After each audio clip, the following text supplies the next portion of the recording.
Membahas mengenai Tritunggal, kedudukan dan tempat Roh Kudus dalam Allah Tritunggal adalah masalah yang sangat pelik. Setiap kali membahas atau berbicara mengenai Allah Tritunggal, Roh Kudus selalu mendapat tempat sebagai pribadi ketiga. Ini pasti. Selama ini orang Kristen hampir semua memandang Roh Kudus sebagai pribadi ketiga. Dipandang dari sudut teologis doktrinal, apakah bisa dibenarkan bahwa Roh Kudus adalah pribadi ketiga dari Allah Tritunggal? Nah, untuk membahas hal ini dengan cermat dan tepat, kita harus terlebih dahulu memahami apa yang dimaksud dengan pribadi itu. Nah, kemudian kita harus merumuskan atau membuat formulasi apakah Roh Kudus itu suatu pribadi. Apakah Roh Kudus bisa dikatakan suatu pribadi? Ya, memang sulit untuk menemukan definisi apakah pribadi itu. Tetapi saudara, biasanya yang dikatakan pribadi adalah entitas atau oknum yang memiliki pikiran, perasaan, dan kehendak. Benda tidak dapat dikatakan sebagai pribadi sebab bukan entitas atau oknum yang memiliki pikiran, perasaan, dan kehendak. Jangankan benda ya saudara. Hewan atau binatang saja yang memiliki kehidupan tidak bisa dikatakan pribadi karena pikiran, perasaan, dan kehendaknya berkualitas rendah. Tidak seperti yang dimiliki manusia. Jadi bicara soal pribadi itu oknum atau entitas yang memiliki pikiran, perasaan, dan kehendak yang kualitasnya tertinggi sebagai makhluk. Yang kualitasnya tertinggi. Jadi secerdas apapun hewan tidak bisa dikatakan sebagai pribadi karena kualitas pikirannya rendah. Walaupun binatang juga punya rasio, saudara, punya kecerdasan. Tetapi definisi mengenai pribadi ini belum lengkap kalau hanya dikatakan yang namanya pribadi itu oknum yang memiliki pikiran, perasaan, dan kehendak. Itu belum lengkap, saudara. Sebab ternyata tersirat dalam Alkitab, walaupun tidak secara langsung dijelaskan definisi atau formulasinya, secara tersirat Alkitab menunjukkan bahwa pribadi adalah oknum yang bisa mandiri, yang independen, dan bisa tidak terikat oleh siapapun dan apapun. Ini penting, saudara. Jadi definisi pribadi itu selain punya pikiran, perasaan, kehendak dengan kualitas tinggi, juga memiliki kemandirian, independence. Atau dengan kalimat lain, memiliki kedaulatan. Pribadi yang bermakna oknum dapat mengambil keputusan tanpa dipaksa atau diatur oleh pihak manapun. Dengan demikian, satu entitas disebut sebagai pribadi bila ia bisa memiliki kedaulatan sendiri. Lucifer dan para malaikat bisa memiliki kedaulatan sendiri. Itulah sebabnya mereka bisa memberontak kepada Allah. Bisa memiliki kedaulatan. Kedaulatan artinya keberhakan atas hidupnya dan segala keinginannya. Lucifer bisa berkata, aku ingin, aku hendak. Oh, makanya Lucifer dan para malaikat yang dihasut bisa memberontak kepada Allah. Hal ini menunjukkan bahwa ia memiliki kehendak bebas. Salah satu dari ciri entitas atau oknum yang disebut berpribadi memiliki kebebasan memilih, mengambil keputusan, dan bertindak. Demikian pula dengan Tuhan Yesus.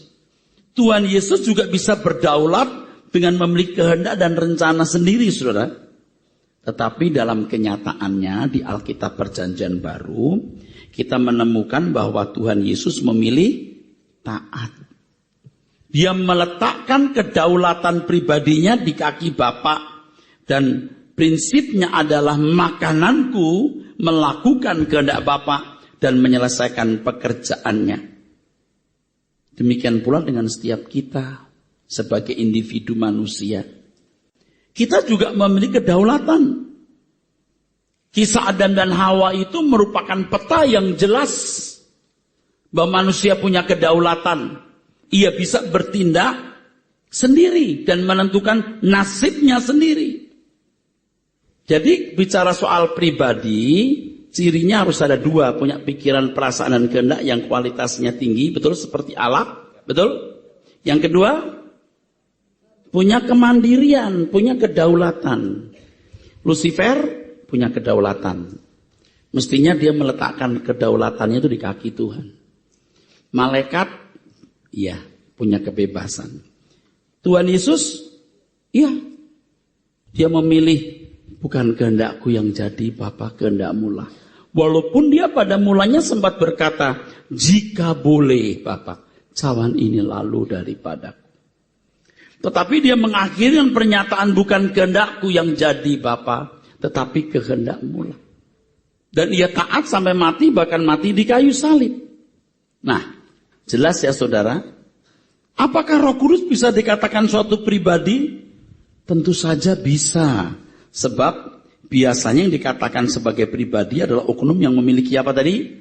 Pikiran, perasaan, dan kehendak. Apakah Roh Kudus pribadi? Iya. Dalam Alkitab dapat dijumpai banyak informasi dan penjelasan bahwa Roh Kudus memiliki pikiran, perasaan, dan kehendak. Hal ini terbukti dalam beberapa informasi yang ditulis Alkitab. Bahwa Roh Kudus memiliki kehendak. Dalam ayat ini dikatakan bahwa Roh Kudus memberikan karunia. Tersirat di balik pernyataan itu bahwa Roh Kudus berkehendak memberikan karunia, sekaligus di sini nampak bahwa Roh Kudus memiliki hak untuk memberikan kuasa itu. Roh Kudus mempunyai pikiran, Roma 8:27. Dalam teks ini dikatakan bahwa Roh Kudus menyelidiki. Nah, kata menyelidiki dalam teks aslinya adalah ereunao, yang juga bisa berarti investigate, yang bermakna memeriksa dengan teliti untuk mendapat suatu hasil yang tepat dan detail. Itu investigasi. Dalam kegiatan investigasi ini membutuhkan apa? Pikiran yang cerdas. Roh Kudus memiliki kecerdasan untuk itu. Dalam Alkitab juga dikatakan bahwa Roh Kudus mempunyai pengetahuan dan menyelidiki segala sesuatu, bahkan yang ada di dalam diri Allah. Tapi maaf ya, ini jangan sampai ayat ini ditafsirkan keliru loh. Bahkan Roh Kudus juga menyelidiki apa yang ada dalam diri Allah. Waduh, seakan-akan Roh Kudus ini pribadi yang bisa terpisah dari Allah Bapa, lalu intervensi ke dalam. Itu keliru. Kalimat ini kalau tidak dipahami dengan benar menimbulkan pemikiran yang salah. Seakan-akan Roh Kudus bisa terpisah dari Allah sehingga berintervensi terhadap diri Allah. Tetapi yang benar bahwa Roh Kudus adalah Roh Allah. Berasal dari Allah sendiri atau keluar dari Allah. Ia tidak akan berintervensi sebab ia keluar dari Allah sendiri. Nah, untuk memperjelas harus dibaca 1 Korintus 2 ayat 11. Tadi kan 1 Korintus 2 ayat 10. Karena kepada kita Allah telah menyatakan oleh Roh. Sebab Roh menyelidiki segala sesuatu, bahkan hal-hal yang tersembunyi dalam diri Allah. Kita bandingkan dengan 1 Korintus 2 ayat 11. Ayat berikutnya. Siapa gerangan di antara manusia yang tahu apa yang terdapat dalam diri manusia selain roh manusia itu sendiri yang ada dalam dia? Demikian pula lah tidak ada orang yang tahu apa yang terdapat dalam diri Allah selain roh Allah. Kata roh manusia dalam ayat ini bukan berarti roh yang dapat terpisah dari manusia. Bukan berarti roh manusia bisa terpisah dari manusia. Roh manusia itu sendiri menyatu dengan pribadinya. Nah, cuman bedanya dengan Allah ada. Nah, ini sekarang rumit. Roh Allah bisa hadir di mana-mana tanpa pribadi Allah Bapa sendiri. Tetapi manusia tidak. Di mana ada roh manusia, di situ ada pribadi manusia. Saya ulangi. Jadi ayat itu bisa memberi kesan seakan-akan Roh Kudus bisa menyelidiki intervensi dalam diri Allah. Tidak tepat. Nanti kita lihat ayat-ayatnya nanti dipelajari secara detail ya. Bahwa Roh Kudus itu keluar dari diri Allah. Dia tidak akan intervensi karena Roh itu keluar dari diri Allah. Perbandingannya dengan manusia. Siapa yang tahu roh manusia? Ya manusia itu sendiri. Kan gitu. Artinya bukan kita punya roh bisa keluar lalu menyelidiki kita. Kan gak begitu. Bukan sama seperti manusia punya roh. Roh manusia yang kenal manusia itu sendiri. Bukan berarti roh kita bisa misah lalu menyelidiki diri kita. Enggak. Bukan itu maksudnya. Sama dengan itu roh Allah. Itu bukan berarti dia bisa keluar menyelidiki Allah. Bukan. Jangan salah mengerti. Cuman bedanya begini saudaraku. Kalau roh Allah itu keluar dari diri Allah. Ia bisa ada di mana-mana tanpa pribadi Allah. Kalau manusia, di mana ada roh manusia, di situ ada pribadinya. Itu bedanya. Nah, ke bawah ini nanti akan saya jelaskan soal itu. Karena ini kuncinya. Ini kuncinya. Kalau saya ada di sini, saya tidak ada di rumah. Tapi kalau pribadi Allah, dia di surga. Rohnya ada di mana-mana. Roh Allah bukan pribadi Allah. Tetapi roh Allah mewakili Allah. Dalam banyak ayat di dalam Alkitab sering muncul pernyataan bahwa roh Allah atau roh kudus didukacitakan. Roh kudus dapat didukacitakan. Ini berarti roh kudus memiliki perasaan. Berkenaan dengan hal ini, Alkitab juga jelas menunjukkan bahwa Roh Kudus bisa dihujat. Berbicara mengenai penghujatan Roh Kudus, sebenarnya semakin memperjelas Allah Tritunggal. Bahwa satu-satunya representasi atau perwakilan Allah yang memenuhi jagat raya dan yang bekerja di hati manusia hanyalah Roh Kudus. Sedangkan Allah Bapa dan Allah Anak itu di surga. Sedangkan yang ada di dalam kehidupan manusia, di tengah-tengah manusia itu rohnya. Itulah sebabnya kalau Roh Kudus dihujat, sama dengan tidak dihargai, maka tidak ada wakil Allah yang lain. Tuhan itu tertib. Allah itu tertib sekali, saudara. Tertib. Ada Bapa yang tidak pernah kelihatan, yang berdaulat tanpa batas dan menyimpan berjuta misteri. Yang tidak pernah kelihatan, ada putranya yang tunggal. Yang pemerintahnya sejak zaman purbakala, sejak zaman dulu kala. Tanpa dia tidak ada sesuatu yang jadi. Ini kepala pemerintahan, saudaraku. Tapi di surga ini, Bapak Anak itu di surga. Roh Kudus yang mewakili Allah. Nah, saya menyimpang dulu ya. Waktu Tuhan Yesus menjadi manusia, itu Allah yang mengelola jagat raya. Tuhan Yesus mengosongkan diri. Yang tadinya di sebelah kanan Allah Bapa, dia jadi manusia.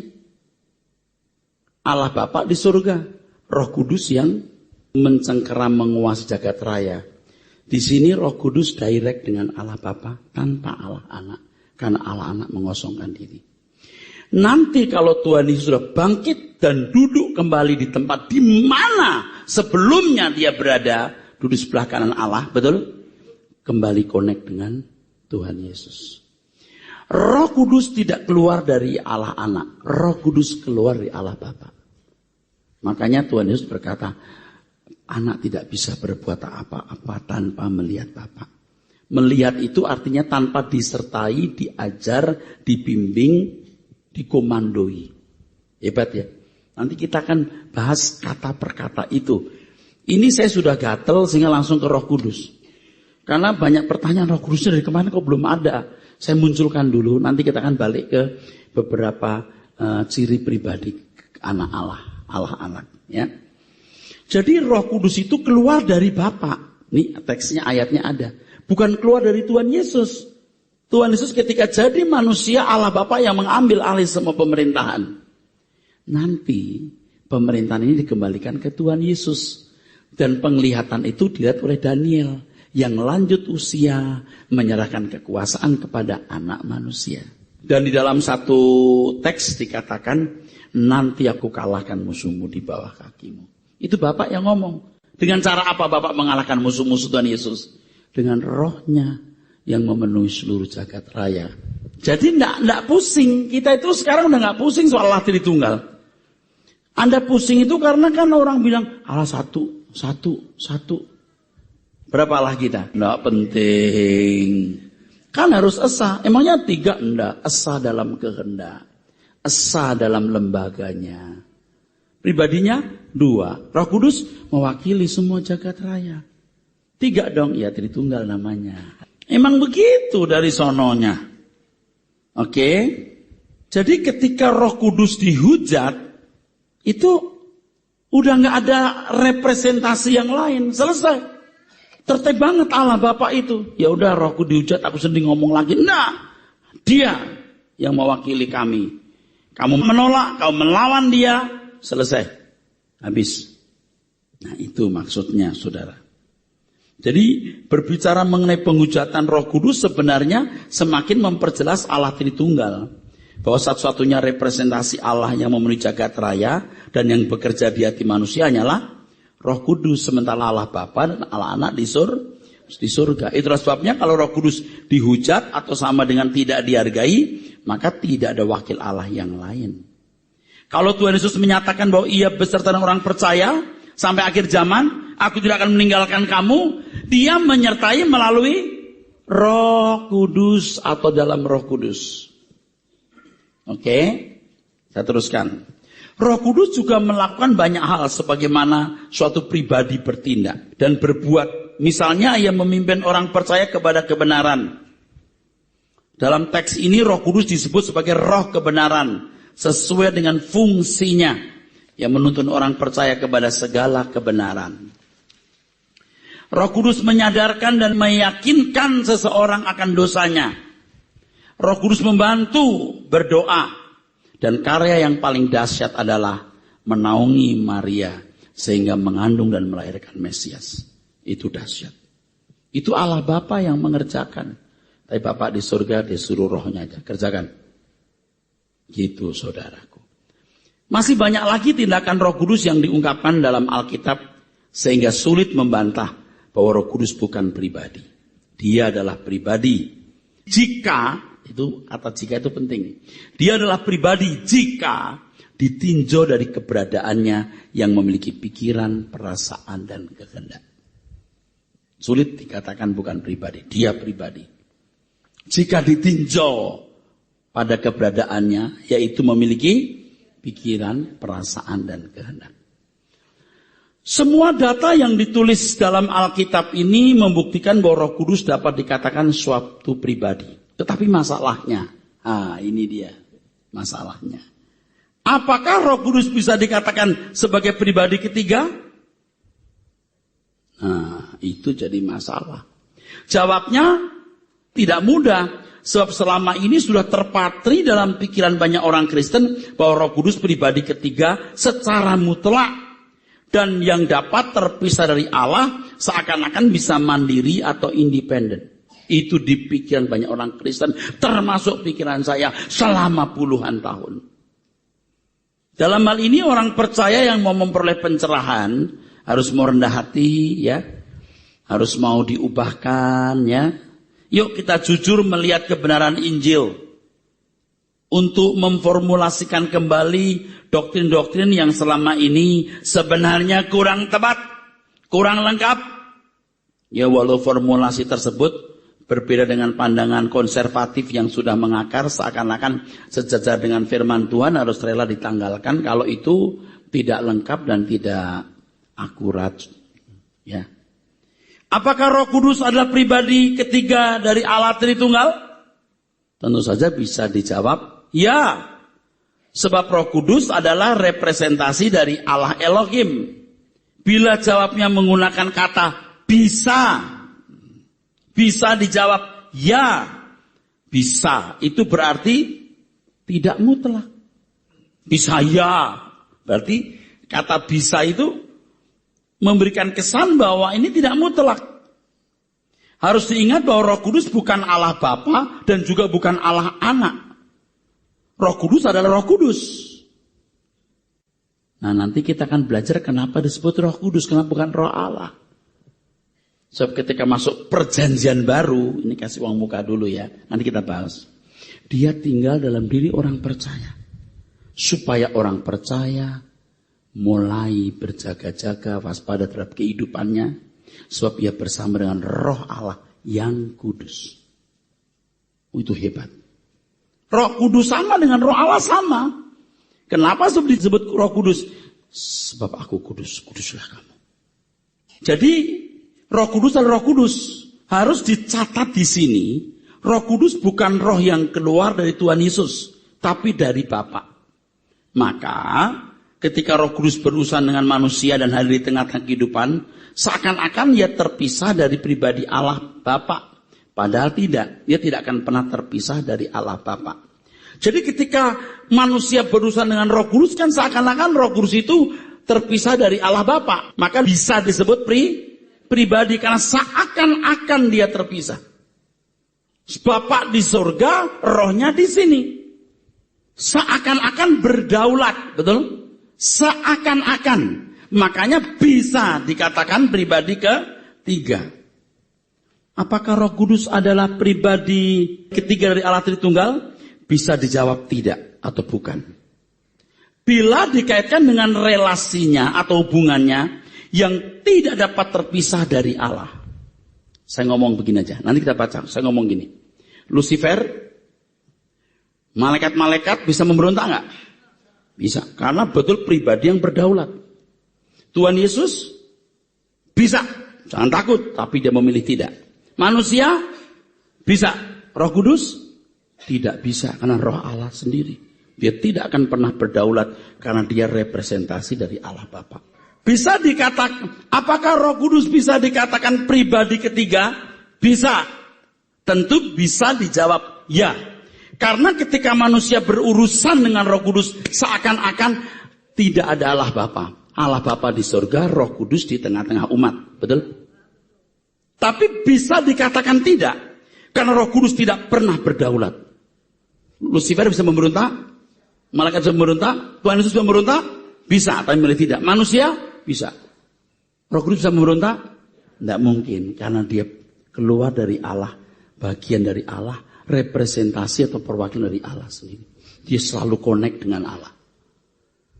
Nah, ketika ini Allah Bapa tidak pernah kelihatan, ketika Tuhan Yesus bangkit, dia duduk kembali sebelah kanan Allah Bapa, maka Roh Allah dikonekkan kembali.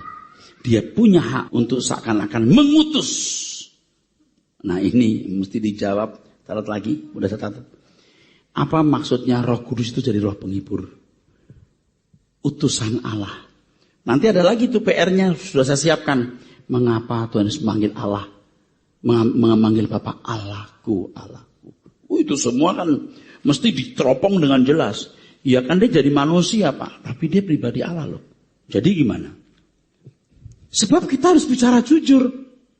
Mana Anda baca Alkitab Roh Allah itu bisa terpisah dari Allah Bapa? Enggak bisa berdaulat. Sebab itu kedaulatan Allah Bapa sendiri. Lucifer, Tuhan Yesus bisa memberontak, bisa, tapi Tuhan Yesus enggak memilih memberontak, oke? Malaikat bisa, manusia bisa, Roh Kudus enggak bisa. Kenapa? Representasi Allah Bapa, bagian dari diri Allah. Kalau saya ada di sini, nggak ada saya di rumah. Tapi kalau Bapa ada di sorga, rohnya bisa di mana-mana. Jadi ketika terus berkata, Bapa kami yang di sorga, di situ ada ajaran Tritunggal sebenarnya. Bapa kami yang di sorga, mestinya di mana-mana dong. Enggak, dia di sorga, yang di mana-mana rohnya. Dan Roh Kudus mewakili Bapa dan Anak. Tapi nanti di Kisah Rasul kita baca. Ketika Paulus bandel, jangan nyebrang ke Asia, Roh Kudus sudah tegur, dia masih bandel. Roh Kristus yang turun. Nah itu Tuhan Yesus turun. Masa apa? Lalu kita ngomong gitu, lu mau jawab apa? Cuman you terikat dengan doktrin yang aneh jadi takut. Oke. Jadi apakah Roh Kudus bisa dikatakan pribadi ketiga? Bisa. Kenapa? Sebab di tengah-tengah umat seakan-akan Allah Bapa tidak di situ. Seakan-akan dia bisa terpisah. Tapi juga bisa dikatakan tidak, karena Roh Kudus tidak pernah berdaulat.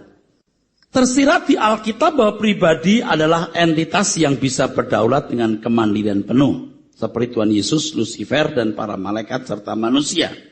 Jadi Roh Kudus juga bisa dikatakan bukan pribadi ketiga. Sebab tidak ada penjelasan atau kesan atau isyarat bahwa Roh Kudus bisa mandiri dari Allah. Tidak pernah. Kalau Lucifer, malaikat bisa memberontak kepada Allah, juga Tuhan Yesus memiliki peluang tidak taat kepada Allah seperti manusia. Tapi Roh Kudus tidak akan pernah bisa memberontak kepada Allah atau tidak nurut. Sebab Roh Kudus adalah roh dari Allah sendiri yang tidak mandiri dan berdaulat berdiri sendiri. Tidak pernah. Oke.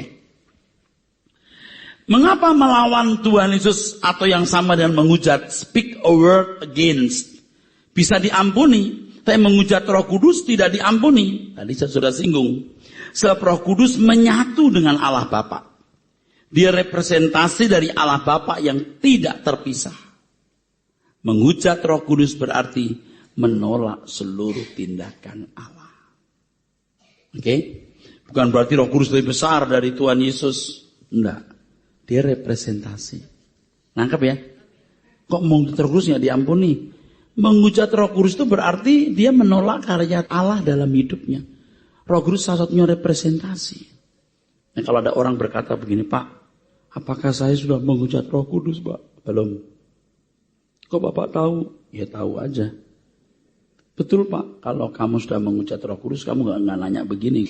Kamu maunya mata hati udah gelap. Udah nggak bisa. Amin. Jelas saudara? Anda tahu nggak kebenaran ini nanti implikasinya besar. Implikasinya luar biasa. Ini bukan hanya hal yang bersifat doktrinal, itu ada implikasinya. Bukan mengada-ada, saya merasakan. Kita akan lebih mengasihi Tuhan, lebih menghormati Tuhan. Maka tulisan saya kalau ada nama Yesus, selalu ada Tuhan depannya. Saya nggak berani sebut Yesus, nggak berani. Lagu-lagu saya dulu kan tuh Yesus, Yesus. Aduh, saya nyesel gitu. Makanya kalau bilang Yesus, saya bilang sebut Tuhan. Kita ada kata Tuhannya. Kita suka kurang ajar. Oh Yesus temen lu emangnya? Aduh, dia Tuhan semesta alam, saudaraku. Amin. Dan kita bisa all out membela dia loh.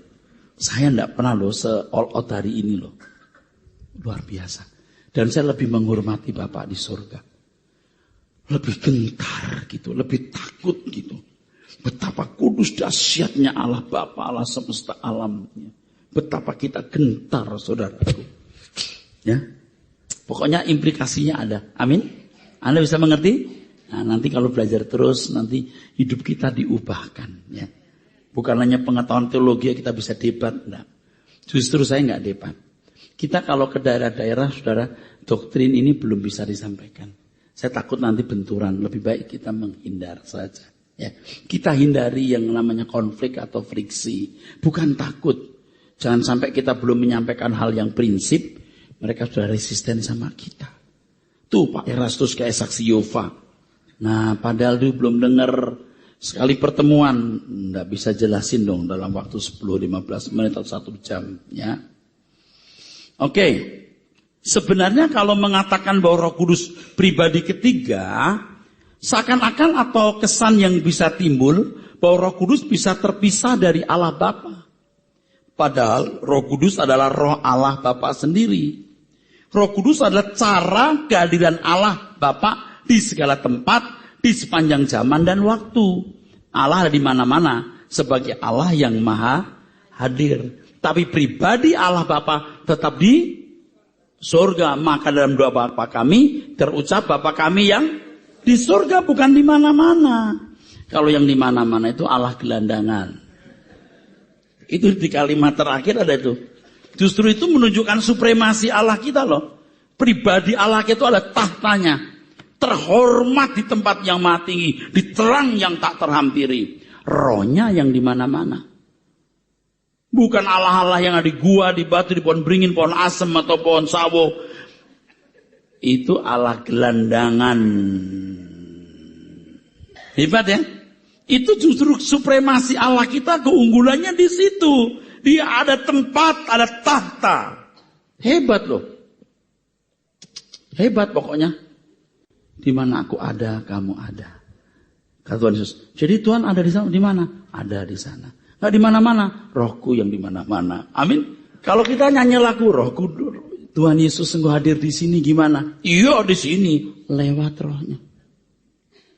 Tapi mungkin nggak sekali-kali Tuhan hadir. Mungkin sekali. Kenapa tidak? Mungkin sekali. Kenapa tidak? Bisa. Tapi kalau Allah Bapa saya tidak yakin. Mati kita. Mati kita.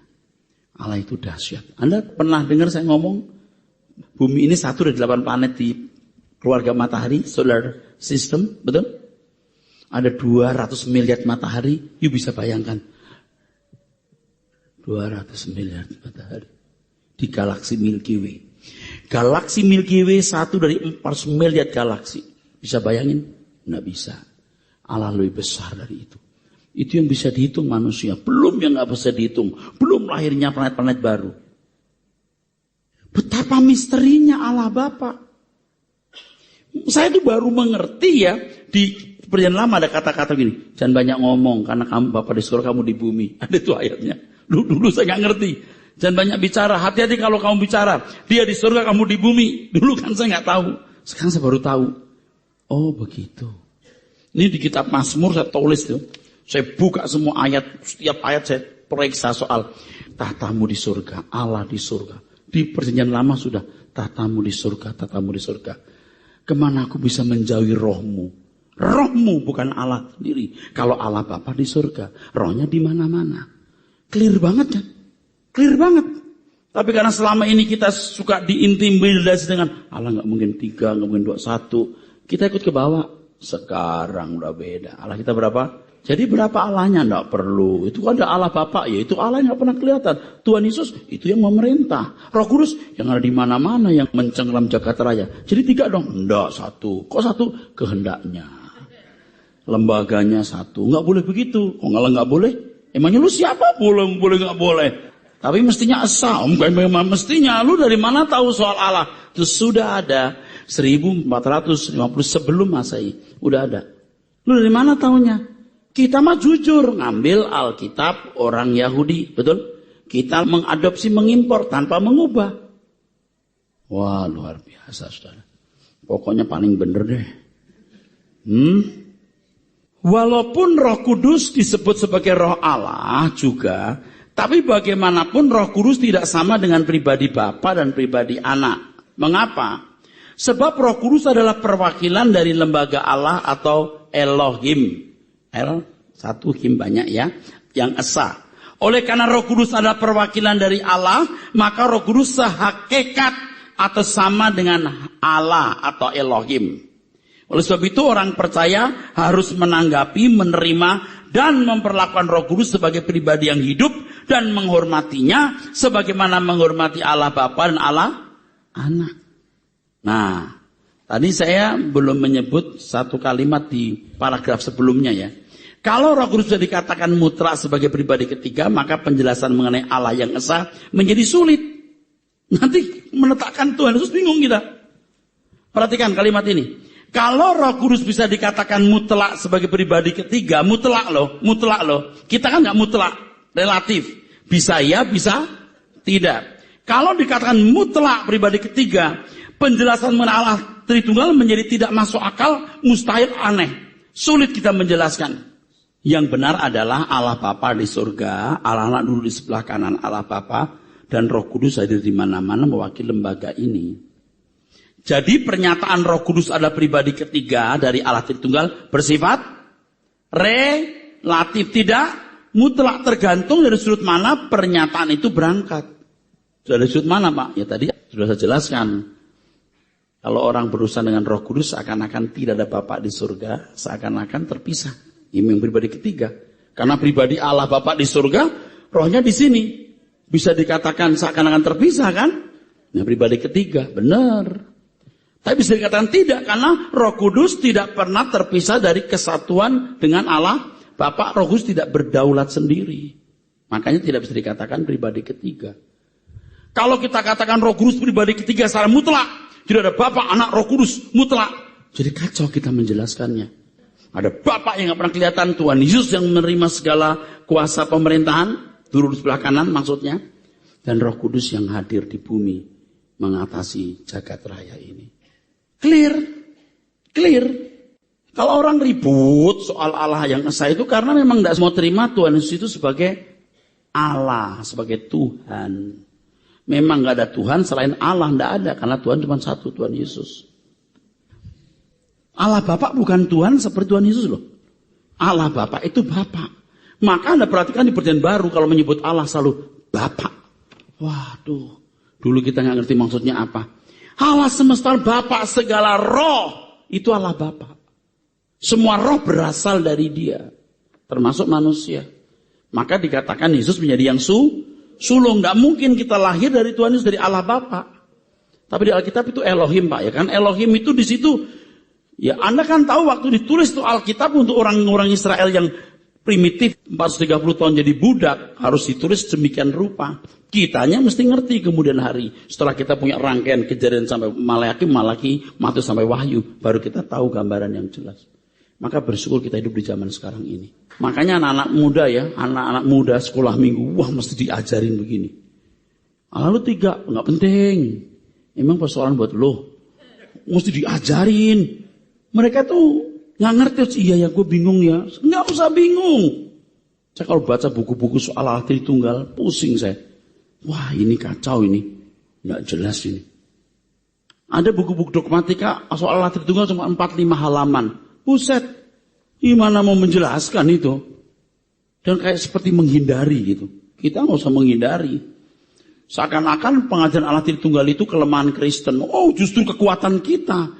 Allah anak. Itu Tuhan semesta alam. Tanpa Dia tidak satu pun yang jadi. Pemerintahannya sebelum dunia dijadikan. You terima enggak? Agak terserah itu. Bukan urusan gua. Oke, jadi kalau kita menghadapi Roh Kudus seakan-akan kita menghormati Bapak ya. Amin. Kita tidak boleh macam-macam. Kalau kita bikin salah kita mendukakan Roh Kudus. Ampuni aku Tuhan. Seseorang yang tidak menghormati Roh Kudus berarti sama dengan tidak menghormati Allah Bapa dan Allah Anak. Oleh sebab itu orang percaya setiap kali berperkara atau berurusan dengan Roh Kudus harus melandasi diri dengan pemahaman bahwa dirinya sedang berurusan dengan Allah Bapa dan Allah Anak. Jadi setiap kali kita berperkara atau berurusan dengan Roh Kudus harus melandasi diri dengan pemahaman sedang berurusan dengan Allah Bapa dan Allah Anak. Sebaliknya setiap kali kita berurusan dengan Allah Bapa dan Allah Anak, kita harus menghayati bahwa Allah hadir di situ melalui di dalam Roh Kudus. Dalam hal ini jelas sekali Roh Kudus adalah representasi lembaga Allah yang esa.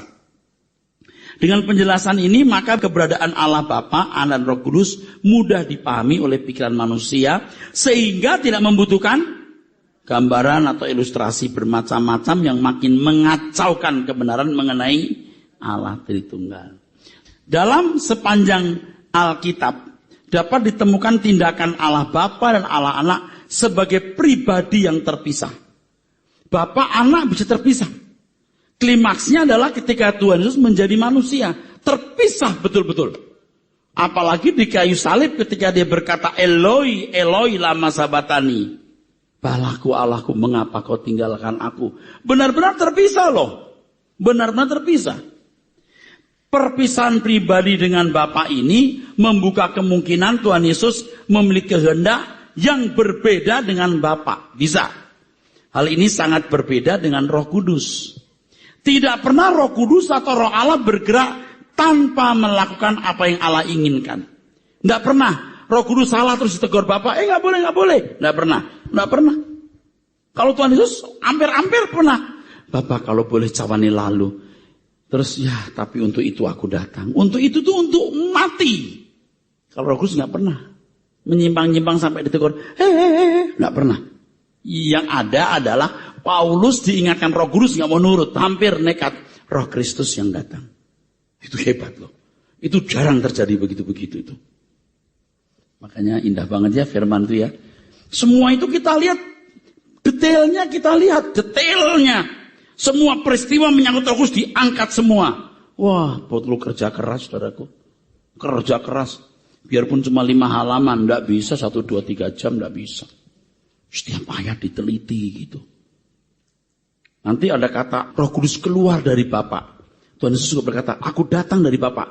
Datangnya Tuhan Yesus dengan datangnya Roh Kudus beda.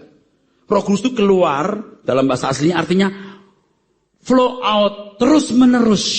Kalau Tuhan Yesus keluar, jebret. Tuh hebat tuh. Itu kata itu. Kok bisa nangkep? Ya nggak tahu, saya tahu aja. Ini kenapa Tuhan bilang aku keluar dari Bapa. Roh Kudus juga keluar dari Bapa. Keluarnya dua kata ini beda. Jadi kalau keluar itu terus menerus. Jadi keluarnya aku keluar dari Bapa. Dengan Roh Kudus keluar dari Bapa. Kata keluar ini beda.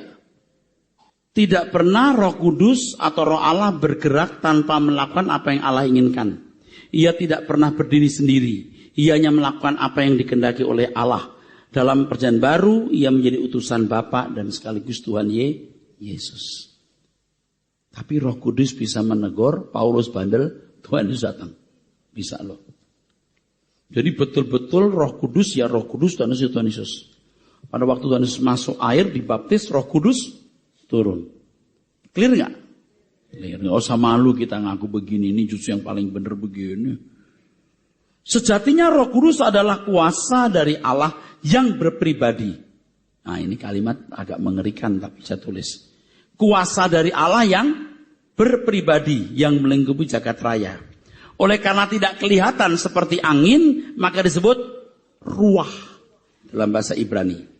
Tidak ada tempat yang tidak dalam lingkupan Roh Kudus. Mazmur 139 ayat 5-9. Itulah sebabnya Allah disebut Maha Hadir. Namun perlu dicatat di sini bahwa kehadiran Allah bukan berarti kehadiran pribadi Allah sendiri. Nah loh. Kehadiran Allah bukan berarti kehadiran pribadinya. Bingung ya? Bisa kalau Allah, kalau Erasus nggak bisa. Di mana ada roh Erasus, di situ ada Erasusnya. Tapi di mana roh Allah pribadinya bisa ada di sana. Oh itu hebat ya. Bapak di surga hebat. Ia selalu bersemayam di surga. Dan banyak lagi itu ayat yang mengatakan Mazmur 24. Oh ini banyak ayat, banyak sekali. Allah bersemayam di surga. Rohnya di mana-mana. Dalam doa Bapa kami, Tuhan Yesus mengucapkan kalimat Bapa kami yang di surga. Ini menunjukkan bahwa pribadi Bapa tidak ada di mana-mana. Ia ada di surga. Tetapi kehadirannya ada di mana-mana melalui Roh Kudus. Kehadiran Roh Kudus selain merupakan representasi dari Allah Bapa, juga representasi dari Allah Anak. Setelah Allah Anak kembali ke tempat semula, setelah kebangkitannya. Duduk di sebelah kanan Allah Bapa. Dalam hal ini Roh Kudus sebagai fasilitas milik Allah Bapa dan Allah Anak yang melingkupi jagat raya. Dan yang sulit dijelaskan adalah begini Bapak Ibu. Ya, nggak tahu bagaimana menjelaskan. Ketika Tuhan Yesus duduk di sebelah kanan Allah Bapa, itu Roh Kudus juga representasi dari Allah Anak. Nah nyambung linknya ini nggak bisa dijelaskan. Tapi kalau kita lihat broadcasting, frekuensi, ngerti banget gitu nyambungnya, linknya. Bisa link gitu, bisa ngelink, bisa. Bukan hal yang sulit. Tapi karena pikiran kita biasa konservatif, kita kan enggak bisa menjelaskan. Allah semesta alam kan Allahnya ilmu pengetahuan. Amin. Jadi kalau Tuhan Yesus bisa jadi manusia itu linknya putus banget. Dengan Bapa putus. Dengan Roh Kudus putus. Putus-tus. Ketika naik ke surga linknya disambung kembali. Maka Tuhan Yesus bisa Maha Hadir.